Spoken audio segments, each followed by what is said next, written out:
Hello, Alice from Latin Budget, and today is the closing of the last week in November 2023.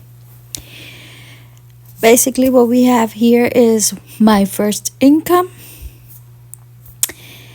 my rollover, and my cash back. There was something that I did not write down, so my budget didn't square out, but I left it as is so you guys can see the importance of keeping up to date with your budget. And now a brief message and I'll get back.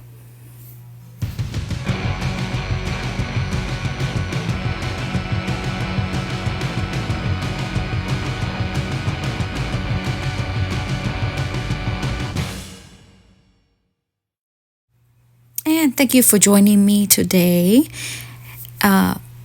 for subscribing, for being there, for all those that continue my journey to my financial freedom.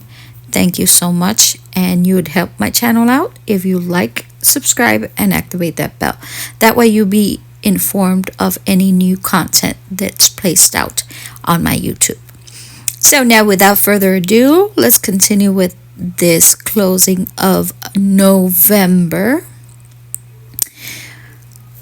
We have here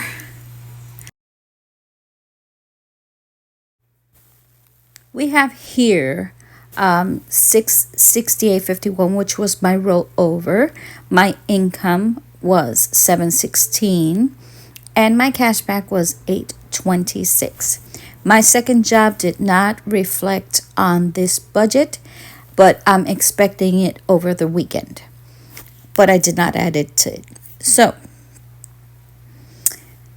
that came out to $1,392.77. The only bill that came out for this month was my Visa, which I pay ahead of time because it's due on the 1st of December. So I paid it on the 24th, and that was for $180. I subtract $180 from my total balance income of $1,392.77, and I end up with $1,212.77. Then I proceed for my snowball, which is PayPal. PayPal is interest free. It was for 6 months, so that's coming up, and before that comes up, I have to pay for it. So that's $189 my snowball, and for my MasterCard, I will be doing another one, which is $66. That was Christmas funds that I used in order to pay for this because it was a Christmas purchase. And that total for my snowball for this week was $255. Then I proceed to subtract $255 from my $1,212.77, and I end up with a balance of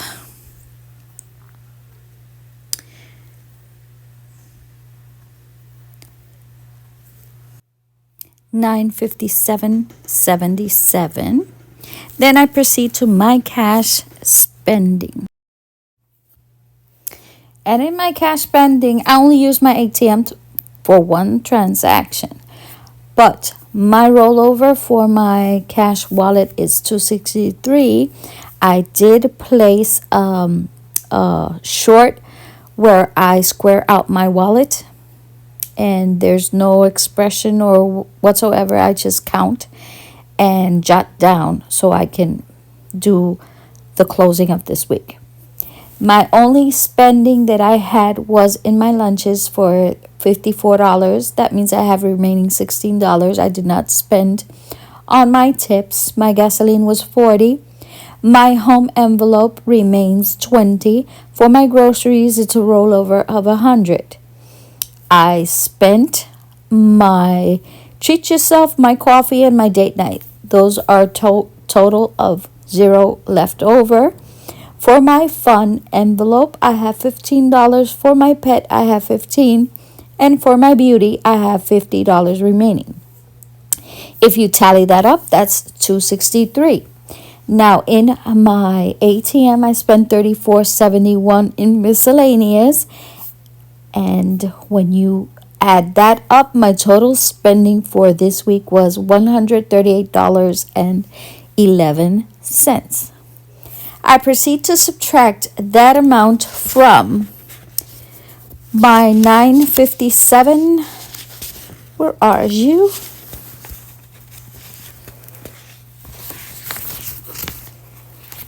My $957.77 and end up with $819.06. Now for my sinking funds. For my sinking funds, I made sure that my rent is accounted for and I do not add it into the budget, because that usually throws me off. So I wrote it down, it's there, but I did not subtract it or add it. The only thing that I'm pulling out is my car maintenance envelope, because my tags are coming up in February and I need that money in cash.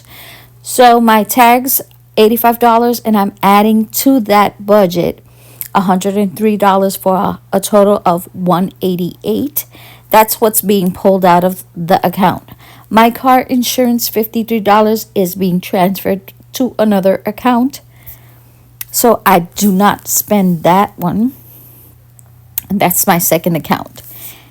And the total that we will be subtracting from our sinking funds is $249. So we're subtracting $249 from $819.06 and end up with $570.06. For my Fridays, I will be adding $8 for this week in my savings challenges, and that tallied up to $562.04.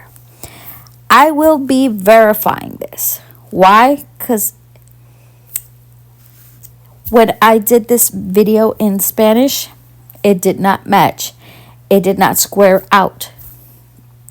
I could have erased it and not show you guys, but no, I will be posting it. And when I went to my account, my wallet is $263. My first account, I verified. If I subtract the $150, I end up with $271.06. Or else that would be $421.06, if I'm not mistaken. And for my second account is $69, where that's the account that's holding my car insurance. Plus, it has a cushion of $16. So that tallied up to $603.06. And if I add the $150 that I have in that account, in my first account, $603.06 plus $150, that comes out to $753.06. So this will be my starting balance for December. If I did not add the $150, it would be $603.06. That's my starting balance. I've tried to figure out where I made the mistake. Couldn't find it. It's probably, well, my best guess is something went into the account and I don't remember what it was because I did not write it down. That's the importance of keeping up to date with your budget. I am a pencil and paper girl, but when I slack off, this is what happens. You have to stay up to date with your budget, and that's a note that I'm stating, and I'm trying to keep up with that. I do tend to procrastinate a lot. Yeah, but it is what it is, and just pass the page, move on, because the money's there. All I have to do is start with what I have available my next month. So if this is something that you're interested in, all you have to do is like, subscribe, activate that bell. And this is a learning process, and this is a habit process. And the struggle is real. So all you have to do is like, subscribe, activate that bell, and come and join me in my journey. And by no means am I a financial advisor, mind you, okay? This is a learning curve. So I'll see you in my next video. Bye.